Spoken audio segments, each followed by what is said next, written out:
You know, today is really a confluence of visionary leaders like yourself, it's policymakers, it's industry experts, and you all bring a little something to the discussion about where India is headed with respect to its future socio-economic transformation.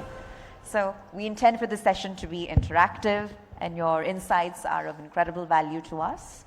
So we hope that you are continuing to follow us on social media and essentially documenting all of the special moments and takeaways that you may have gleaned from today's conclave. Also, in addition to some of the insightful discussions and success stories, I think today is really about celebrating the risk takers. You know, the risk takers who have embraced on a path of innovation in spite of the naysayers, in spite of potentially things going wrong. They've had it in them to face the circumstances, and then many a times they've reaped the rewards of those decisions. So today is about, in many ways, celebrating that progress as well.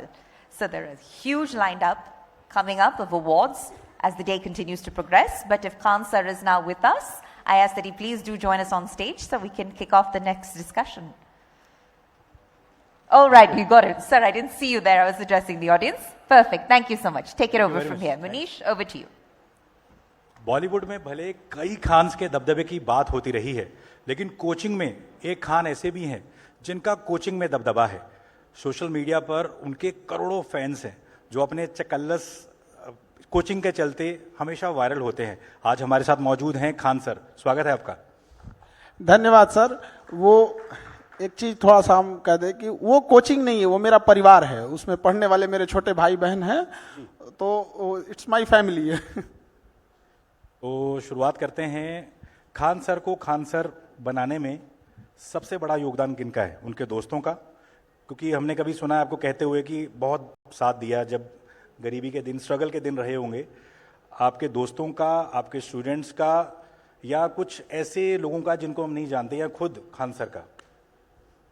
अब पहले से किसी को पता नहीं रहता है कौन टीचिंग में जाएगा। वैसे हमको फौज में जाना था, टीचिंग तो हमको अभी भी मतलब पढ़ाते हैं, लेकिन फौजें पसंद है, टीचिंग नहीं। तो हमको ना जब स्टार्टिंग करना था तो 3 दोस्त थे मेरे, सोनू, पवन और हेमंत। इन लोगों ने बहुत हेल्प किया और कोचिंग के लाइफ में लेके आया हमको हेमंत, खींच के ले गया, चलना भाई पढ़ाई तो तनी मनी। तो वो बेगूसराय वाला एरिया आ जाता है ना थोड़ा उस टाइप का। फिर वहां से आदमी पढ़ाना चालू किया। अब पढ़ाते पढ़ाते कब आदमी इधर ही रह गया समझ में नहीं आया। तो किसी को भी ये नहीं पता चलता है कि कौन क्या करेगा। हमको लगता है आज यहाँ जितने लोग बैठे हैं, जिस भी फील्ड में हैं, आपको कोई स्टार्टिंग में उसको नहीं पता था कि हमको ये करना होगा। ये जिंदगी का उसूल है, चाहेंगे कुछ, होगा कुछ और मिलेगा कुछ।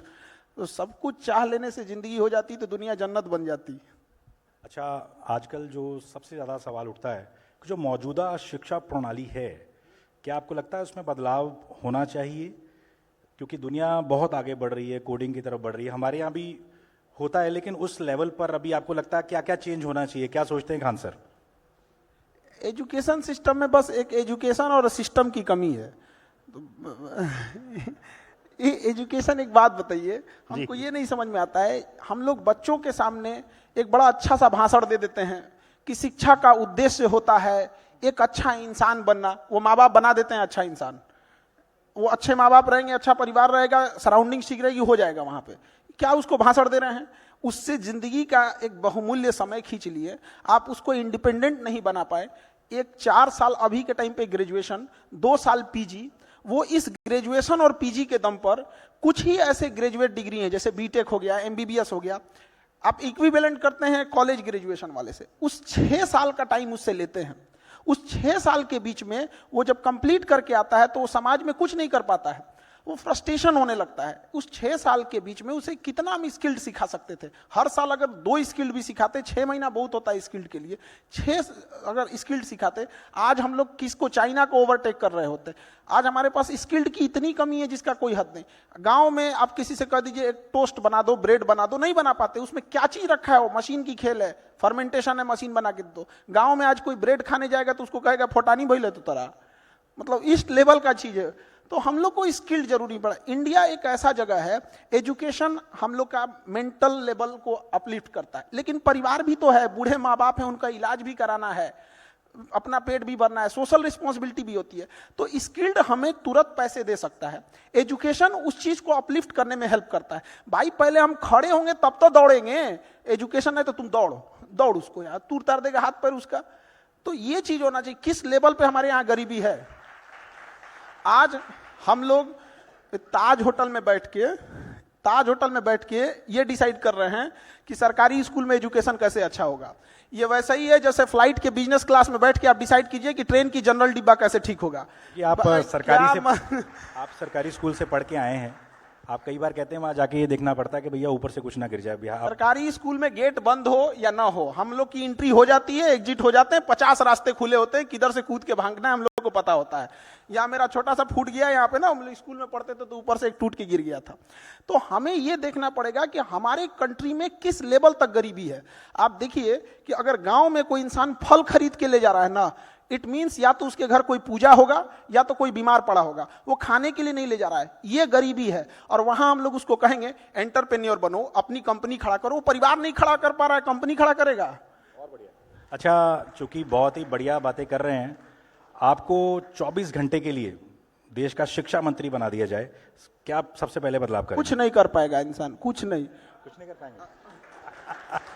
तो ये फिल्मों में ही है। आप देखिए, आप किसी पायलट को टेम्पू दे दीजिए, टेम्पू, और कहिए उड़ा दे इसको, वो रनवे पे दौड़ते रह जाएगा, नहीं उड़ेगा वो। बहुत बढ़िया। मूस मोटैयन लोढ़ा होयन, हाथी घोड़ा थोड़े होयन। ये क्या मतलब बना के रखे हैं लोग। ऐसा लगता है कि जैसे मतलब एक टॉप लेवल चेंज कर देंगे तो सारा सिस्टम होगा, ऐसा नहीं हो सकता है। आप ग्राउंड लेवल पे जाके देखिए कितनी परेशानियां हैं। एजुकेशन सिस्टम को ना, शिक्षकों की भाषा मतलब समझ में नहीं। हम लोग तो सरकारी स्कूल में पढ़े थे तो कार्य बोलने की जगह टीचर कार्य बोलता था, तो हमको समझ में नहीं आता करना क्या है यहाँ पे। तो हमें एक टीचर और स्टूडेंट के बीच में इतनी ज्यादा डिस्टेंस बना के रख दिए हैं, इतना प्रोटोकॉल बना के रख दिए हैं। आज 90% स्टूडेंट, उनको अगर क्लास में कोई टॉपिक नहीं भी समझ में आ रहा है, टीचर बोलेंगे समझ में आ गया तो हाथ उठा देगा। टीचर को पता होना चाहिए कि स्टूडेंट किस टॉपिक पे फंसेगा और किस टॉपिक पे नहीं फंसेगा। टीचर इतना कॉन्फिडेंस होना चाहिए, वो बता सकता है कि ये टॉपिक हर बच्चे को समझ में आया कि नहीं आया। अब आपने जीएस में ये चकल्लस तरीके से समझाने का फॉर्मूला निकाला, ये कब आया सबसे पहले प्लान में कि भैया ऐसे समझा सकते हैं, ऐसे समझ आएगा जीएस? हम लोग जब स्टूडेंट थे ना तो टीचर लोग इतना लंबा लंबा बात बोलते थे, लोग समझ में नहीं आता था क्या बोले लोग। हम लोग को लगता था कि हम लोग पैदाइशी में कुछ मैन्युफैक्चरिंग डिफॉल्ट हो गया हम लोग में, कुछ लगता है पाठ पूर्जा कम है दिमाग में, समझ में उतना नहीं आता था। उसमें कुछ दोस्त सब जब हम लोग को समझाना चालू किए ना, तब समझ में आया कि भाई ये टीचर लोग जो है ना, ये गड़बड़ मतलब थोड़ा हाई लेवल पे लेके जा रहे हैं। तो हमको लगा कि नहीं, एक टीचर से ज्यादा उसका एक दोस्त बन के पढ़ाइए, फिर देखिए वो अपनी हर एक कमजोरियों को बताएगा वहां, और वो रेस्पेक्ट करेगा। रेस्पेक्ट में कभी कोई कमी नहीं आएगी। रेस्पेक्ट किसका करता है? इंसान, जिससे हमें कुछ सीखने को मिलता है। जैसे उसको लग जाएगा यार ये इंसान ने बहुत बेहतरीन ढंग से पढ़ा दिया, तुरंत वो रेस्पेक्ट में कोई कमी नहीं करेगा। अच्छा, एक चीज़ और भी है, कोविड के बाद जिस तरीके से आपकी पॉपुलैरिटी बढ़ी है, पहले तो आप काम शिक्षक रहे होंगे, लेकिन क्या आप अकेले बैठ के खान सर सोचते हैं कि भैया ठीक ठाक आ गए हैं, आगे क्या क्या करना है हमें अगले 10 सालों में? एज ए इंडिविजुअल क्या लगता है आपको?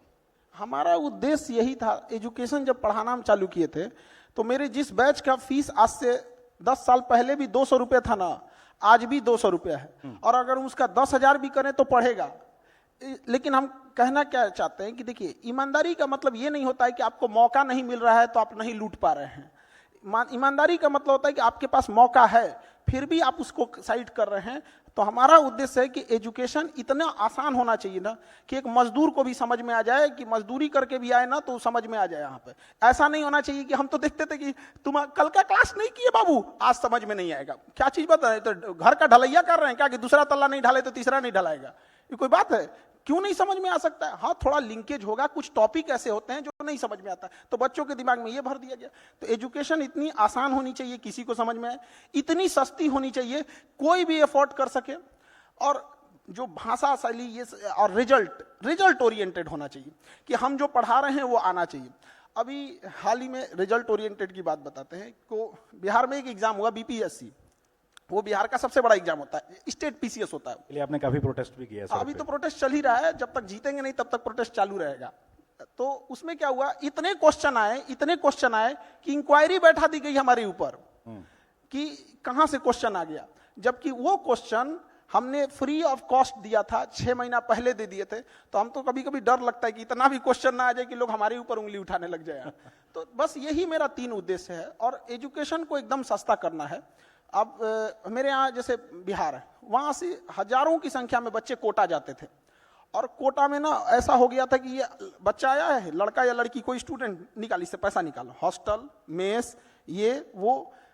हम लोगों ने क्या किया कि ना कुआं प्यासा के पास जाए, ना प्यासा कुएं के पास आए, जगह जगह कुआं खुदवा दे, जो जहां है वहीं से पानी लो।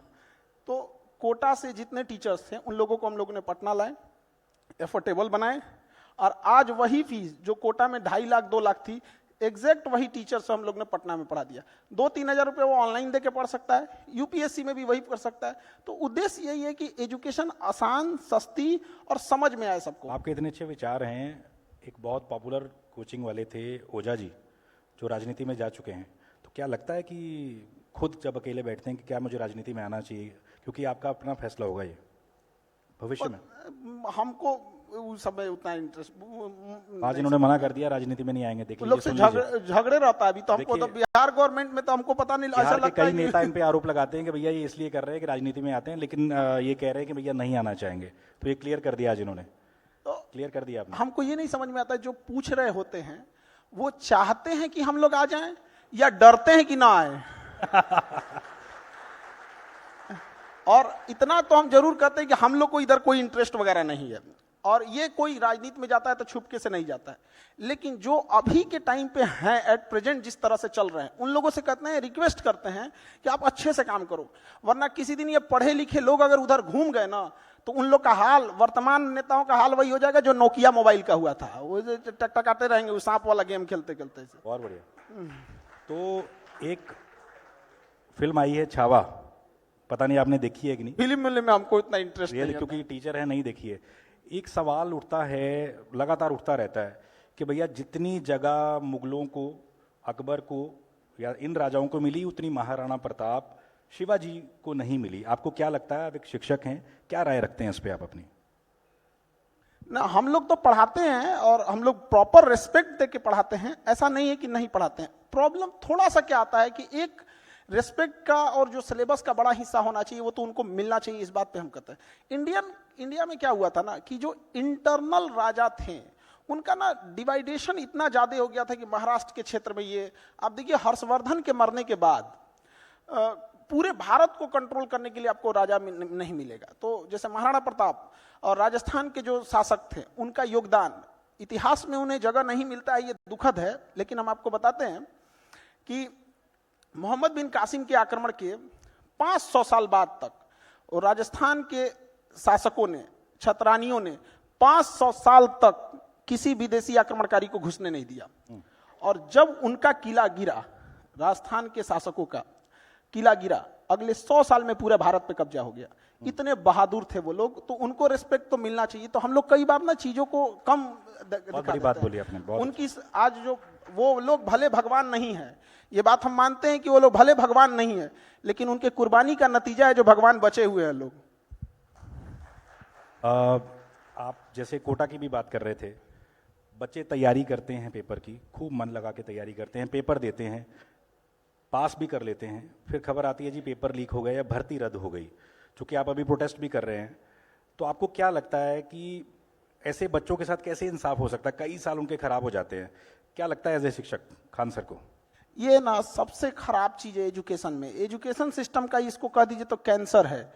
पेपर का ये जो लीक होना, भर्ती रद्द होना, मतलब आप एक स्टूडेंट की मनोभाव तो हम लोग का अंदाजा आप ऐसे लगाइए कि हम लोग फ्रस्ट्रेट हो जाते हैं कि क्या मन से पढ़ाएं, हम लोग खुशी मनाएं कि पेपर लीक हो गया।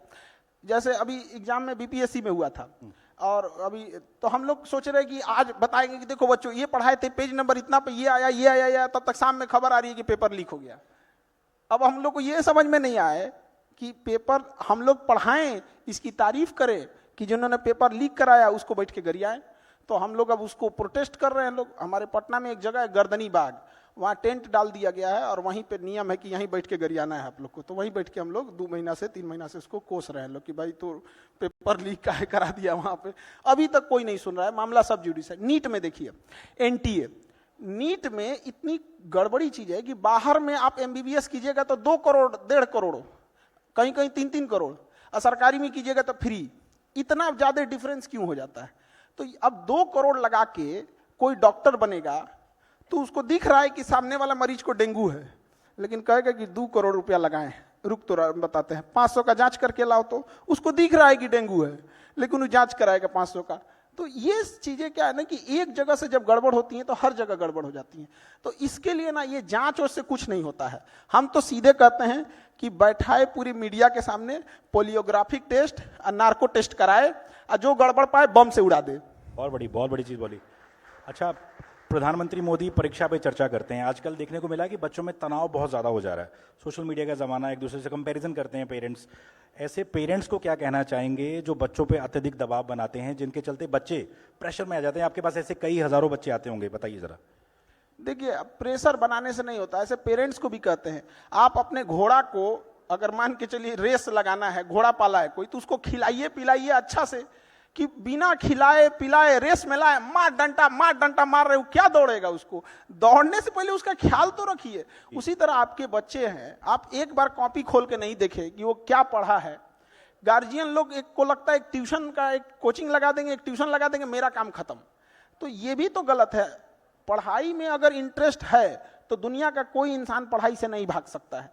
तो इंटरेस्ट जगाना जरूरी है। वो कहते नहीं तुम पढ़, हम कहते छोड़ना इसको, उसको इंटरेस्ट जगाइए। अगर उसको इंटरेस्ट जग जाएगा ना, तो आप उसको खाना भी दीजिएगा तो कहेगा कि नहीं एक क्वेश्चन और लगा देते हैं तब जाके खाना खाएंगे। तो उल्टा सिस्टम लेके चल रहे हैं लोग। तो गार्जियन को भी समझना पड़ेगा। आप एक बच्चे का तकलीफ समझिए, वो बड़ा संकोच करता है, उसके ऊपर बहुत टेंशन रहता है। वो जिस एज ग्रुप में है उस एज ग्रुप में उसको बहुत प्रॉब्लम होता है। वो ना कभी कभी टेक्निकल चीजें नहीं समझ पाता है, एज है उसमें घूमने फिरने में लग जाता है। तो थोड़ा उसको नर्चर करने की जरूरत है। आपके पास हज़ारों स्टूडेंट्स अभी तक क्लासें आप ले चुके हैं। कुछ ऐसा किस्सा सुनाइए जिसमें आपके पास कोई बच्चा कुछ ऐसा सामान ले आया हो, जैसे मैंने सुना कई एक बार बंदूक ले आया था बच्चा, आपके लिए नहीं लाया था, किसी और वजह से लाया था। बताइए जरा क्या था वो? आई कार्ड चेक होता है क्लास में, तो क्योंकि ना विदाउट आई कार्ड वाले को हम लोग अलाउ कर देंगे तो फिर तो बदमाशी करके भाग जाएगा तो पता ही नहीं चलेगा। तो ऐसे चेक हो रहा था आई कार्ड, तो उसके पास था नहीं। कहा कि भाई, जो चेक कर रहा था उसका, भाई मेरे पास आई कार्ड है, लाए नहीं, आज हमको बहुत जरूरी काम है। तो कहा क्या काम है? तो उलझ गया उससे। तो उसको ना यहाँ पे शर्ट उठा तो तमंचा रखा हुआ था। तो कह रहा है कि तमंचा लेके रखा, तो डर गया बेचारा कि भाई हम इसका आई कार्ड क्या चेक करेंगे, तो तमंचा लेके घूम रहा है। तो आपस में बात किए सब, तो कह रहा है कि देखो अभी छोड़ा, एक तो 11-12 बजे झगड़ा होने वाला है, तो सोचे कि उसे पहले क्लास कर लेते हैं, सुबह वाला क्लास कर लेंगे बाद में। सोचिए झगड़ा करने से भी पहले उसको चिंता था कि क्लास कर लेना है। तो इस टाइप के भी कुछ आ जाते हैं। तो ऐसे स्टूडेंट्स को भी आप कैसे मैनेज करते हैं? मतलब जो ऐसे दिमाग वाले लोग हैं, कैसे पढ़ाते हैं जीएस उनको? वो तो बैठ के पढ़ाई कर रहा है, उससे हमको मतलब नहीं रहता। वो तो पढ़ाई में एकदम उन लोग को ऐसा नहीं रहता है। लेकिन कुछ ये तो माँ बाप का परवरिश का चीज होता है कि आखिर अगर ऐसे बच्चे हैं तो अल्टीमेटली उन्हीं का लॉस होता है। हम लोग कितना भी पढ़ा दें, लेकिन ये जो गलत रास्ते पे एक बार चला जाता है वो लौट के नहीं आ पाता है फिर। अच्छा, चूंकि हमारा थीम है एजुकेटिंग इंडिया 2030, तो आपको क्या लगता है किताबों में भी बदलाव होना चाहिए? वही पुरानी किताबें पढ़ रहे हैं बच्चे, एनसीईआरटी की बदलाव हो रहे हैं लेकिन उतने लेवल तक नहीं हो रहे। आपको लगता है कि अब वक्त आ गया कि भैया बदलाव होना चाहिए, तभी बच्चे कुछ प्रैक्टिकल, क्योंकि जो हम स्कूलों में पढ़ते हैं आपको भी पता, वो प्रैक्टिकल में काम नहीं आता बच्चों के, जो भी किसी भी जॉब में हो। क्या लगता है खान सर को? देखिए, एनसीईआरटी बुक बहुत रेलेवेंट है, उसको अपडेट हमेशा आते रहता है, कुछ अपडेट। ये किताबें चेंज करना ना, ये कमाने का एक फैशन हो गया है। किताबें बनती हैं पेड़ पौधों से काट के बनेगी। एक और हम भाषण देंगे कि ग्रीनरी बढ़ाओ, ग्रीनरी बढ़ाओ, और जितने ये प्राइवेट स्कूल वाले हर साल किताब चेंज कर देंगे कि हमारी कमाई बढ़ जाएगी यहाँ पे। ये क्या मतलब बनता है? आप एक ऐसी किताब रखिए जो लॉन्ग टाइम पे चले। मेडिकल की कौन सी किताब इतनी चेंज हो रही है? हाँ, रिसर्च होता है, वो ऐड हो जाता है, जो भी रिसर्च। ये 7-8 के बच्चों में कौन सा रिसर्च हो रहा है? अरे उनको वही चीज है जो फॉर्मूला है यहाँ पे, कौन सा बड़ा चीज है? मिडिल क्लास इंसान मर जाता है उसका किताब खरीदते खरीदते। एक आदमी थे हमारे यहाँ पटना में, तो उनको मतलब हमारे पास आए कि सर कुछ पैसे चाहिए हेल्प। हमके क्या हुआ? तो कहे कि मेरी बेटी, उनको पढ़ा रहे थे बेटी को, तो कहे कि उसको ना री एडमिशन लेना है। हम कहे फेल हो गई क्या? तो तो कहे नहीं नहीं पास हो गई ना तो प्रमोशन का भी पैसा लगता है। मतलब उसको पैसा इसलिए लग रहा है कि पास हो गई तो फेल हो जाना चाहिए उसको। ये क्या सिस्टम बना के रखे हैं? मतलब बच्चा पास हो गया तो फिर उसको, मतलब उसको ना, वो स्टूडेंट नहीं है, उसको हर कदम पे नोच लो इसको। यहाँ उसको बेहतर किताब रखिए, systematic. One nation one election की बात करते हैं, वन नेशन वन एजुकेशन की बात क्यों नहीं करते हैं? तमिलनाडु में अलग सिस्टम है, गुजरात में अलग है, बिहार में अलग है। एक जैसा सिस्टम रहना चाहिए। लैंग्वेज आप पढ़ाइए, गुजरात में गुजराती लैंग्वेज को पढ़ाइए, गुजराती कल्चर को पढ़ाइए, बट ओवरऑल तो सेम रहना चाहिए। किताबें बार बार चेंज करने से बिना मतलब का फाइनेंशियल बर्डन बढ़ता है। और ये जो आप कहें कि जो किताब है और उसका जो यूज नहीं आता है, तो किताब में एजुकेशन से रिलेटेड चीज है, और जब हम वर्किंग में जाते हैं तो वो स्किल्ड ढूंढता है। तो स्किल्ड अलग हो गया, एजुकेशन अलग हो गया। आखिर हमें भीड़ में से सेलेक्ट करना है किसी को, तो हम कैसे सेलेक्ट करेंगे? A single sheet of marksheet can not decide my whole career. लेकिन हमारा मार्कशीट ये जरूर बता देता है कि 10th में हम सिंसियर थे कि नहीं थे। ग्रेजुएशन का मार्कशीट हमें ये जरूर बता देता है कि उस टाइम फ्रेम में हम सिंसियर थे कि नहीं। इस आधार पर हम ये आइडिया लगा लेते हैं कि ये इंसान थोड़ा सिंसियर होगा। बाद में उसको ट्रेनिंग स्किल तो सब देना ही पड़ेगा ना। अच्छा, भारत की करोड़ों की आबादी जो है युवा है। दुनिया में होता है कि सबसे युवा आबादी भारत में है। खान सर, क्या लगता है आपको, जो हिंदी वाले स्टूडेंट्स स्पेशली इस आबादी का बड़ा हिस्सा हैं, वो खुद, उनको लो फील कराया जाता है और वो खुद लो फील होते भी हैं।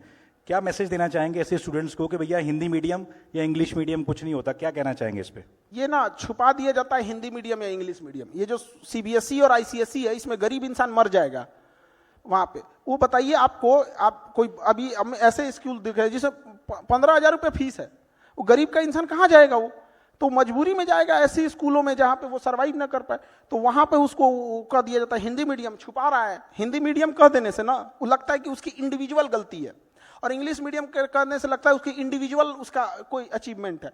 वो एक गरीब स्कूल हो गया जिसमें आम आदमी नहीं पढ़ सकता है। जितने अच्छे स्कूल्स हैं, ये जो आपको जो बहुत बड़े लोग कह रहे हैं कि हम ये स्कूल्स हैं, सरकारी स्कूल में एक बार भेजिए, उनको अपना कॉन्फिडेंस फील हो, अजीब सा होने लगेगा। जनरल डिब्बा में घुसते ट्रेन के एक अलग सी फील आती है, भैया हम कहाँ फंस गए, निकल पाएंगे कि नहीं निकल पाएंगे। तो जनरल डिब्बा का हाल क्या हो जाता है? 2 स्टेशन पहले आदमी निकलने की तैयारी कर देता है कि भाई निकलना है, चपा जाएंगे गेटवे पे। ये हाल हो जाता है। और वो एसी वाला, उसको भीड़ भाड़ नहीं है, ट्रेन रुकने के बाद वो निकलता है। तो हमारे यहाँ तो एजुकेशन भी 2 टाइप का है, अमीरों के लिए अलग है, गरीबों के लिए अलग है। अगर ये एक जैसा रहता है जैसे चाइना में, नहीं हो सकता यार। हम लोग को देखिए, हम लोग का अस्तित्व क्यों है? क्योंकि सरकारी स्कूलों में या जो स्कूलिंग एजुकेशन है, वहां उस बच्चे को प्रॉपर ढंग से कुछ ना कुछ कमी रही थी तो भी हमारे पास आया। जब तक हम लोग हैं, वो ये बात को बता रहा है कि स्कूलिंग में कमी है। जिस दिन वो प्रॉपर हो गया, हम लोग की जरूरत ही नहीं पड़ेगी। तो हिंदी मीडियम वाले बच्चों को क्या मैसेज देंगे कि भैया लो फील ना करें आप? जैसे बाकी मुल्कों में, रूस में रशिया को रूसी भाषा को प्राथमिकता दी जाती है, यूरोप में भी यही है। भारत में क्यों शर्मिंदा एक फील कर रहा है आदमी भैया हिंदी बोलने पे? आप हिंदी के ब्रांड एम्बेसडर की तरह हैं, इसलिए पूछ रहा हूँ आपसे। जबरदस्ती उनको शर्मिंदा होने की जरूरत नहीं है। हम खुले मंच से कहते हैं कि मेरी जिंदगी का अगर कोई सबसे अच्छा डिसीजन था तो हम इंग्लिश मीडियम छोड़ दिए थे। वो हमको कुछ बुझाइए नहीं रहा था वहां पे, बस may I go to drink water sir, और उसके बाद कुछ समझ में नहीं आता था। पूरा पढ़ के याद उद कर लेते थे और सब चीज याद कर लेते थे, और समझ में आता नहीं था तो हम छोड़ दिए वहां पे। इधर आए तो समझ में आने लगा। प्रॉब्लम क्या है ना कि हम लोग इंग्लिश को अलग से वरीयता दे देते हैं। हमारे यहाँ पटना एक तो फ्लाइट जा रही थी, दिल्ली से पटना फ्लाइट, तो फ्लाइट वाले को तो पता है कि भाई पटना जा रहा है, वहां का रीजनल लैंग्वेज भोजपुरी, मैथिली भोजपुरी है। तो एक एयर होस्टेस थी, वो एक बूढ़े बाबा थे, उनको उनके किसी बेटे ने टिकट बुक किया होगा, उसमें खाना बुक कर दिया था, तो उन्होंने खाना दे दिया। एयर होस्टेस पूछ रही है बेवरेज बेवरेज, वो आदमी को बेवरेज बुझा रहा है। वो आदमी बेवकूफ नहीं था, वो पूछने वाली उनको नहीं समझ में आ रहा है, बूढ़ा आदमी बेवरेज पर कंफ्यूजन में है, बेवरेज बेवरेज। वहां पे भाई आप तो एक तो सॉफ्ट ड्रिंक कोल्ड ड्रिंक उठा के बेवरेज थमा के रख दिए हैं। तो उनको ये लगता है ना कि भाई हम इंग्लिश बोलते हैं, मेरी एयरलाइंस बहुत अच्छी है। आप रसिया जाइए, चाइना जाइए, वो चाइनीज भाषा बोलते हैं। माओ जेडांग ने सीधे यही बोला कि भाई आप चाइनीज लैंग्वेज को रखिए, आपको ज्यादा जरूरत रहेगा, एक ट्रांसलेटर रख लीजिएगा। और वो बेचारे बूढ़ा आदमी कंफ्यूज थे। हम बाद में उनको कहे कि चाचा जी आपको कुछ इसमें, तो अब समझ में आया। तो वो चाचा जी थोड़ी ना, मतलब उनका एजुकेशन सिस्टम थोड़ी डाउन था। अभी महाकुंभ समापन होने वाला है, मैं लगभग 10-12 दिन महाकुंभ में था। बिहार के बहुत लोग हमें वहाँ पे मिले, सैकड़ों लोग मिले। उनका कहना था कि हमें भी योगी जैसा सीएम चाहिए। खान सर बिहार से आए हैं, क्या लगता है आपको? अब ये तो लोकतंत्र है, सबका डिसीजन है। वो इस बार कुंभ का, मेरे इतने ज्यादा क्राउड गए थे लोग वहां पर, तो क्राउड ओवर क्राउड हो जाने की वजह से 2-4 मिस यहाँ पे घटना जो हो गई यहाँ पे, उसके बाद वीवीआईपी कल्चर को जैसे खत्म किया गया, सारी चीजें ऑन द स्पॉट आ गई यहाँ पर। तो अपना वहाँ का मैनेजमेंट है और हर स्टेट का अपना अपना अलग मैनेजमेंट है। अब जैसे कोई जरूरी नहीं कि सब जगह का एक ही जैसा हो जाएगी, लेकिन ये एक चीज है कि योगी जी में जो स्टिक ऑफ लॉ है कि भाई अगर गड़बड़ी करेंगे तो भाई मीडिया रहे चाहे कुछ रहे, कुछ भी हो सकता है। तो ये वाला चीज ना लोगों को थोड़ा सा प्रभावित जरूर करता है। लॉ एंड ऑर्डर पे जो आप कह रहे हैं वो काम बिल्कुल, लॉ एंड ऑर्डर तो जरूरी है ना, किसी को अब डर ही लगने लगेगा तो काम कहां से कर पाएगा। सिक्योरिटी बहुत जरूरी है, रेलवे इंफ्रास्ट्रक्चर बहुत जरूरी। हम लोग क्या देखते हैं, अगर कोई इंसान बीमार पड़ा है तो क्या चेक करते हैं, उसका ब्लड टेस्ट कर लिए, यूरिन टेस्ट कर दिए, ईसीजी कर दिए, तभी ना आदमी पता करता है कि इसको क्या प्रॉब्लम है। किसी स्टेट को देखना है, लॉ एंड ऑर्डर देख लीजिए, पुलिस कितनी हेल्पफुल है, सड़कें कितनी अच्छी हैं। अब जैसे कहते हैं लोग कौन सा राज्य विकास होगा, जिस राज्य में आप 1 घंटे में 100 किलोमीटर डिस्टेंस नहीं तय कर सकते हैं, कभियो विकास नहीं होगा उस जगह का। अब चाहे जितनो चिल्लाते रहिए, आपको क्या लगता है साइकिल से विकास करने वाले एंटरप्रेन्योर घूमेंगे? बिल गेट्स आएगा टेम्पू पे बैठ के। बहुत बढ़िया। चलिए, क्योंकि जनता की पुरजोर मांग थी कि रैपिड फायर भी किया जाए खान सर से, क्योंकि इनकी बातें जो हैं किसी को बोर नहीं कर सकते, भले 1 घंटा बोलते रहे। बिहार में कुछ महीनों में चुनाव है, अगला सीएम किसको देखते हैं, नीतीश, तेजस्वी या प्रशांत किशोर? देखिए, ये पॉलिटिकल क्वेश्चन आप हम लोग से काहे पूछते हैं? क्योंकि ये अब मेरे देखने से, अपने से सोच के देखिए, मेरा देखने से कोई सीएम नहीं बन सकता। मेरा एक इंडिविजुअल सिंगल वोट है। इसको बदल देते हैं, public सबसे decide पॉपुलर करेगी। कौन आपको लगता है इन सब में? सबसे पॉपुलर या आपका फेवरेट नेता कौन है? नीतीश कुमार, प्रशांत किशोर, काफी मेहनत कर रहे हैं आजकल। सबकी अलग अलग रिस्पॉन्सिबिलिटी है। देखिए, नीतीश कुमार को जिस हालत में बिहार मिला था ना, गढ़ा में मिला था, गढ़ा में, जिसपे कोई बिल्डिंग नहीं बना सकता है। पहले उसको आप जैसे एक जमीन खरीदिए, कोई समतल जमीन खरीदिए, कोई गड्ढा में का खरीदिए, समतल वाला तुरंत बिल्डिंग बना देगा। तो उत्तर प्रदेश एक समतल जमीन थी, फटाफट काम होने लगा। और बिहार गढ़ा में मिला था, तो उन्होंने इस इंफ्रास्ट्रक्चर, बिजली, लॉ एंड ऑर्डर, सोशल, इसको सुधारते सुधारते परेशान हो गए। लालू यादव को जब मिला था ना, तो ऐसा स्थिति में बिहार मिला था कि कुछ ऐसे जगह थे जहां पूरे गांव के बाहर 1-2 आदमी लाठी लेके खड़ा हो जाता था, कहता था कि तोरा वोट डालने नहीं जाना है, अब पूरा गांव अंदर रह जाता था। वो इंसान इंटरप्रेन्योर से देखेंगे। तो हर इंसान का चैलेंज अलग अलग है। जिनको जहां मिला, वही उन लालू यादव को रेलवे मिला, रेलवे को फायदा में दिखा दिए। अब लोगों ने कहा कि कबाड़ बेच दिए। दुनिया के कौन आदमी कबाड़ घरे में रखता है? ये बड़ा बेच दिया तो अच्छे ना किए। खान सर ने बड़ा स्मार्टली लालू जी की भी तारीफ कर दी और नीतीश जी को भी खुश कर दिया, क्योंकि बिहार में दुकान चलानी है भैया। चलिए, इसके बाद आगे बढ़ते हैं। खान सर की टीचिंग फिलॉसफी, एक शब्द में आप जो टीचिंग कराते हैं उसको अगर क्लास में बैठ के उसको समझ में नहीं आया तो स्टूडेंट की गलती नहीं, टीचर की गलती है। बहुत बढ़िया, बहुत बढ़िया। अच्छा, चूंकि आपने कई दोस्तों का नाम लिया अपना शुरू में, लड़कपन के दिनों में कोई याद आपको, कोई याद हो कि भैया ये किया था, वो किया था? हर किसी ने कुछ ना कुछ किया रहता है।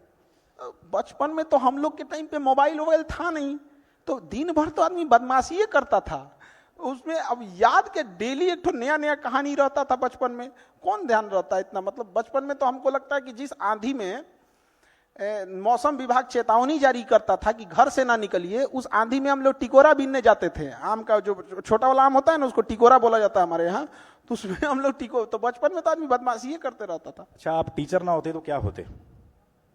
हमको तो फौज में जाना था। टीचर ना होते तो हमको एक किसानों के लिए, और हम भी अभी बताते हैं, बहुत दिन टीचिंग नहीं करेंगे, हमको किसानों के लिए वर्क करना है। किसानों की 3-4 महत्वपूर्ण समस्या है। उसकी एक, फसल का उत्पादन कम है। दूसरा क्या है, उसका फसल अगर उत्पादन हो गया तो कीड़ा खा जाते हैं सब। और उस तीसरा क्या है कि अगर नहीं खाया तो बेचने जाएगा तो उसके फसल की सेल्फ लाइफ कम होती है, तो कोल्ड चेन नेटवर्क नहीं है। उसको अगर शाम में अपनी सब्जी बेचने गया है तो शाम 4 बजे तक ही उसको अच्छा भाव मिलेगा। बाकी समाज गिद्ध की तरह लोग देखते होंगे कि शाम होगा तो बेच के जाएगा, क्योंकि उसके यहाँ कोल्ड स्टोरेज का चेन नहीं है। आप 3 सिस्टम देखिए, किसान को आप 5 किलो का जो अनाज का है, ये देखिए, ये एक अच्छी योजना है और समाज का एक बड़ा हिस्सा उससे प्रभावित हो रहा है, उसका वो एहसानमंद है। लेकिन हमें एक ये भी सोचना पड़ेगा कि हम अभी भी कहां पर हैं। तो उनका योजना में हम संदेह नहीं कर रहे हैं, बहुत अच्छी योजना है। लेकिन ये जो 3 चीज है किसानों के लिए, एक किसान को बताइए, अगर मेहनत से उत्पादन किया, हमारे यहाँ समस्तीपुर एक जगह है, वहां गोभी उत्पादन हुआ, 1 रुपया किलो बिका गोभी, 1 रुपया, जबकि दुबई में बिक रहा था 250। बताइए, एक किसान दुबई भेजेगा कि जो सिस्टम बैठा हुआ है वो भेजेगा? तो क्या मतलब बनता है? वो ट्रैक्टर चला दिया, 1 रुपया किलो गोभी। अभी बहुत सारे लोग पूछेंगे, क्योंकि आप लोग दिल्ली में बैठे हैं, आप लोग को आइडिया नहीं लगेगा 1 रुपया किलो भी गोभी हो सकता है क्या। वहां ट्रैक्टर चला दिया समस्तीपुर में, तो बहुत समस्या है। आप कभी उसके ऊपर देख के देखिए, इस देश में सबसे ज्यादा अगर किसी के पास कलेजा और बहादुर हैं सब ना, तो इस देश के किसान हैं सब। यहाँ हम लोग का ना एक मोबाइल छूट जाएगा ना तो अरे धक धक होने लगा, कहाँ मोबाइल हुआ छूट गया। वो 6 महीने तक अपनी फसल पूरे खेत में छोड़ के आता है, कभी आग लग जाता है, कभी कुछ हो जाता है, कभी कुछ हो जाता है, कोई उसको पूछने वाला नहीं होता। तो जब तक इस देश में किसान और महिलाओं का उत्थान नहीं करेंगे, कहाँ से आगे बढ़ेगा। आपने मोबाइल की बात की, देश के करोड़ों युवा जो रील पर सारा दिन फील करते रहते हैं, उनको क्या मैसेज देंगे, कितना टाइम वेस्ट कर रहे हैं अपना वो लोग? रील देखने से अच्छा है अपनी काम की चीजें देखिए। अगर आपको 2 घंटा मोबाइल चलाना है तो 2 घंटा की जगह 3 घंटा चलाओ, लेकिन आप स्पेसिफिक देखो। अगर आपको कोई मूवी देखनी है तो मूवी देखो। ये रील का मतलब क्या हो गया, अजनबी से मिलते जा रहा है, उसको खुद नहीं पता है कि इसके नीचे क्या करके स्क्रॉल करके आएगा, तो वो उससे कोई उसका याद नहीं होगा। जितनी छोटी छोटी चीजों को हम देखेंगे हमारी मेमोरी कमजोर होते जाएगी। तो ये इसके मेमोरी पे चीजों पे बहुत ज्यादा हो रहा है, क्योंकि रील देखने के बाद ना हम उसे रिकॉल नहीं कर पाते। मेमोरी तेज कैसे होता है, जब हम किसी चीजों को बार बार रिकॉल करते हैं। तो अगर उस रील के जगह मूवी भी देख लेगा ना तो उसको रिकॉल आएगा, कोई डायलॉग याद आएगा, कोई इमोशनल सीन, कोई गाना, कुछ ना कुछ याद आएगा। रील में उसको कुछ नहीं याद आता है। आप ऐसे समझिए कि हमारा दिमाग कितना शॉर्ट कर दिया है ये सोशल मीडिया ने, कि 20 सेकंड के रील पे भी ना ऊपर लिखा होता है वेट फॉर इंड। 20 सेकंड के रीलवा पे लिखा है इंड के लिए इंतजार करो। बाप रे बाप। अच्छा, काफ़ी लोगों का सवाल था कि हज़ारों स्टूडेंट्स आपसे करंट अफेयर पढ़ते हैं, खान सर अपडेट होने के लिए क्या क्या पढ़ते हैं? वो कोई एक सोर्स से हम लोग नहीं पढ़ सकते हैं, कहीं कहीं जहां जहां से मिल जाता है आदमी वहां से उठा के पढ़ लिया। जैसे अमेरिका के बारे में पढ़ना है तो हम इंडियन न्यूज को पढ़ेंगे तो वो इंडियन एस्पेक्ट्स में दिखाएगा, बट वही अगर हम गार्जियन न्यूयॉर्क टाइम्स देख लेंगे तो वहां के हिसाब से दिखाएगा। और धीरे धीरे चीजें आदत हो जाती है। न्यूज में होता क्या चीज है, मतलब एक मेन चीज होती है, उसको घुमा फिरा के होते रहता है। अच्छा, कोई एक चीज़ जो आपको लगता है आज के स्टूडेंट्स को पता होनी ही चाहिए, कोई एक चीज़? बहुत चीज पता होना चाहिए, एक चीज से क्या चीज हो जाएगा उसका। लेकिन हाँ, एक चीज मतलब हम ये जरूर कहेंगे कि जो स्टूडेंट के अंदर ये चीज होती है ना कि हम इसको बाद में पढ़ लेंगे, बाद में रिवीजन कर लेंगे, हम अच्छे से इसे फेयर कर लेंगे, टाइम टेबल बना देंगे, इस सबको बहुत दिक्कत होने वाला आगे जाके। अभी नहीं तो कभी नहीं।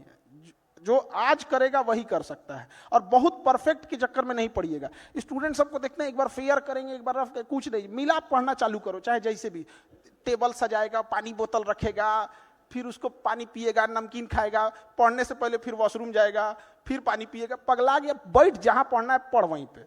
अच्छा, कोई आप स्टूडेंट्स की बात कर रहे हैं, सबसे अतरंगी सवाल जो किसी स्टूडेंट ने आज तक आपसे पूछा हो, कुछ याद हो आपको कोई किस्सा, किसी स्टूडेंट का सवाल? डेली 2-4 ठो अतरंगी आते ही रहता है सब यहाँ पे। हाल फिलहाल का बताइए। एक बार हम ज्योग्राफी पढ़ा रहे थे, नर्मदा नदी, गंगा नदी, तो एक स्टूडेंट आया, कहा कि सर ये नर्मदा नदी 2 नदी है क्या? हम कहे नहीं तो। सर नाम देखिए ना, नर और मादा। हम कह रहे भाई साहब तू पागल कर देगा हम लोग को। अभी 1-2 दिन पहले तो हमेशा कुछ ना कुछ इस टाइप का आते रहेंगे। अच्छा, खान सर सबको डर लगता है, आपका सबसे बड़ा डर क्या है? किसी चीज से डर लगता है खान सर को? अलग अलग फील्ड में डर होता है। जैसे एक कोई चीज का डर नहीं ना होता। जैसे मान के चलिए एजुकेशन में एक चीज का ये लगता है कि जिस हिसाब से धांधली हो रही है, सीटों का कहां से कहां सीट कौन किसको बेच दिया जाएगा, तो डर इस बात का लगता है कि उन बच्चों का क्या होगा। हम तो यहाँ लड़ते रह गए कि भाई वो होगा, अब यहाँ पे जिसको कंट्रोल करना है वो कंट्रोल ही नहीं कर रहा है। हम तो इसी भरोसे बैठे हैं कि बीपीएससी हो जाए, यूपीएससी हो जाए, एसएससी हो, रेलवे हो, एनटीए हो, ये सीटों को रिजर्व रखे, मजबूती से रखे, और हम बच्चों को पढ़ाएंगे और ये लोग करेंगे। अब पता चला हम यहाँ बच्चों को पढ़ाते हैं, इधर धांधी हो जाते, मैं किसके लिए सजू, मेरा पिया आनहर है। अच्छा, 10 साल बाद खान सर, तालियां बज रही हैं अभी। अच्छा, 10 साल बाद खान सर खुद को कहाँ देखते हैं? क्या क्या सपना है आपका जो आप सच करना चाहते हैं? हम लोग प्रेजेंट में जीते हैं, 10 साल बाद जिंदगी कहाँ होगी। आज से 10 साल पहले किसी को नहीं पता था 2015 में कि 2025 में क्या हो जाएगा। तो बहुत ज्यादा का प्रोजेक्शन नहीं होना चाहिए। हमको बस इतना लगता है कि हाँ, इतना जरूर कहना चाहते हैं कि एजुकेशन आज से 10 साल बाद भी कोई ये बात जरूर याद रखेगा कि कोई इंसान था जिसने एजुकेशन के लिए हमेशा के लिए लड़ते रह गए। चाहे जितना बड़ा ऑफर हो जाए, चाहे कुछ भी हो जाए, एजुकेशन के लिए हमेशा बच्चों के लिए लड़े थे। आज भी गवर्नमेंट से लड़ना कितना टफ होता है, तो आप लोग को तो यहाँ देखते होंगे, वहां पे बच्चों के लिए तो लड़ते लड़ते आदमी तो हमेशा उन्हीं के लिए रहेगा। अच्छा, आपको लगता है कि भारत को जो रिस्पेक्ट अब दी जा रही है पहले नहीं मिलती थी, चूंकि आप टीचर हैं, क्या लगता है कि दुनिया में अब ज्यादा भारतीय पासपोर्ट की धाक की बड़ी है अब पहले से? पासपोर्ट का तो उतना नहीं कर सकते। एक चीज हम लोग को समझना पड़ेगा, ये जो अंग्रेज हैं सब ना, या दुनिया जो भी है, तो ये हम लोग का इतना बड़ा मार्केट है, 140 करोड़ लोग हैं कि डरेंगे तो इनके बाप, नहीं तो जिस दिन हम लोग बहिष्कार कर देंगे ना, अभी हम लोग डरा नहीं पाए हैं, अभी वो खुदे डर रहा है, हम लोग डराना चालू नहीं किए। आज अगर हम अपना एंड्रॉइड बनाएं, अपना गूगल बनाएं, अपना फेसबुक बनाएं, तब उनको असली डर समझ में आएगा। अभी वो अपने से डर रहे थे कि भाई ये किसी दिन कुछ कर देगा यहाँ। और दूसरी बात कि भारत का जो छवि बढ़ा है वो ऑब्वियस भी बात बढ़ा है, लेकिन एक चीज और गौर करना पड़ेगा, आज से 10 साल पहले, 15 साल पहले किसी के पास इतना मोबाइल नहीं था जिसे पता चले कि रूस में प्रधानमंत्री का कैसे स्वागत हुआ, कैसे नहीं हुआ। तो अभी जागरूकता बढ़ गई है। आज मोदी जी लैंड करते हैं तो दिख जाता है मोदी जी लैंड किए, उनको बस सैल्यूट दिया जाता है, दिख जाता है। लेकिन जब वही गुजराल साहब थे, अटल बिहारी वाजपेयी साहब थे, तो रिस्पेक्ट उनकी भी थी। वह व्यक्ति था जिसने अमेरिका के प्रधानमंत्री का फोन उठाने से पहले G20 भारत में अभी हो रहा है, G20 तब नहीं हुआ था। हाँ, G20 बहुत अच्छे से हम लोगों ने हैंडल किया। तो ऑब्वियस बात है कि हम लोग का ना फॉरेन पॉलिसी में बढ़ा है, बट थोड़ा सा गड़बड़ कहाँ हुआ है, आस पड़ोस में। आस पड़ोस में ये गड़बड़ हो गया ना कि हम लोग की छवि अलग टाइप की बनती गई है। थोड़ा जैसे बांग्लादेश, श्रीलंका, मालदीव, नेपाल, इलायची दाना बराबर देश हम लोग को, मतलब वो श्रीलंका, वो जिसके पास वो अपना जहाज नहीं था, वो मालदीव के पास, मालदीव के पास अपना जहाज नहीं था, उसके प्रधानमंत्री को आने के बाद वो धमकी दे रहा है हम लोग को। तो ये चीजें नहीं होनी चाहिए। अभी जो बाद में माफी भी मांग लिया उन्होंने, तो ये तो पूरा बर्बाद करके मारा। ये तो हम देश की बात कर रहे हैं। छोटे छोटे शहरों से भारत की ऐसा टैलेंट निकलता रहा है, भले वो महेंद्र सिंह धोनी हो, इस तरह के तमाम लोग, खान सर भी। तो आपको क्या लगता है जो छोटे छोटे शहरों में ऐसा रॉ टैलेंट हमारा बैठा हुआ है, उसको क्या मोटिवेशन देंगे, क्या बताना चाहेंगे कि भैया लगे रहो, कामयाबी मिलेगी? हर शहर में ऐसे लोग हैं। अब थोड़ा सा क्या होता है ना कि इंडिया में जो इंसान सक्सेस हो जाता है, लोगों को लगता है ये बहुत अलग किया होगा। एक आध नंबर से या थोड़े मोड़े चीजों से अगर चूक जाता है तो लोग इंडिया में ना उसको थोड़ा भी रिस्पेक्ट नहीं देते हैं। ये बहुत खराब लगता है। कोई कामयाब है तो इसका मतलब ये नहीं कि जो आपसे पीछे है वो आपके लायक नहीं है या आपसे कम जानता है। कभी कभी होता है कि मतलब उसके पीछे वाला बेटर उनसे ज्यादा बेटर जान रहा होता है। एक समय आएगा जब उसको भी लोग जानेंगे। तो थोड़ा बहुत वही कहते हैं कि लगे रहना चाहिए। कामयाबी एक दिन में नहीं मिलती है, लेकिन एक दिन तो जरूर मिलती है। चलिए, बिहार में चुनाव है और लोगों को जैसे पता लगा कि आपसे हम मिलने वाले, तो उन्होंने पूछा जरूर था हमसे कि आपको क्या लगता है प्रशांत किशोर जिस तरीके से गांव-गांव जाकर मेहनत कर रहे हैं, मेहनत रंग लाएगी? भले सरकार ना बना पाए, आपको क्या लगता है कैसा काम कर रहे हैं प्रशांत किशोर? लोगों को जागरूक करना ये बहुत अच्छी चीज है। और एक व्यक्ति ने इतना हिम्मत दिखाया जो गांव-गांव जाके पैदल चल रहा है। हम तो कहते हैं जागरूक ना करके कोई पैदलों चल के देखे कितना टफ होता है, गर्मी, बरसात, ठंडा। और क्या सिखा रहे हैं वो, लोगों को क्या कह रहे हैं, शिक्षा पे ध्यान दो, स्किल्ड पे ध्यान दो, यही सब चीज। ऐसा थोड़ी कर रहे हैं कि मतलब कोई गलत चीज सिखा रहे हैं। तो लोगों को जागरूक कर रहे हैं, बहुत अच्छा काम कर रहे हैं। उनको नतीजों में भी देखने को मिलेगा, उनको जरूर। अच्छा, कल को कहेंगे भैया खान सर जुड़ जाओ हमारे साथ।